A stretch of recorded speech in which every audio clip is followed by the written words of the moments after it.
Salam əziz izləyicilər. Baxıram ki, ötən illərdə də mən aprelin 1-də bu şeiri səsləndirmişəm.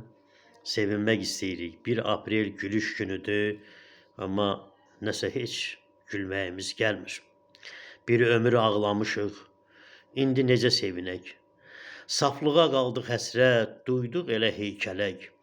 Haqqımız yeyilirkən baxıb gendən sustular. Oğrudan oğruya pay bir-birini pustular. Əzaba qatlanaraq çəkdik hər ağır yükü. Tələb et, çığır, bağır, tərpənmir bircə tükü. İnsaf mı gözləyirsən qapılaraq ümidə? Hələ çox üzəcəksən bu sükansız gəmidə. Bəlkə nəvən, nəticən bir vaxt çıxa ağ günə, ya da bütün nəslini göndərələr sürgünə. Diqqətinizə görə minnətdaram. Allah sizlərə gülüş nəsib eləsin.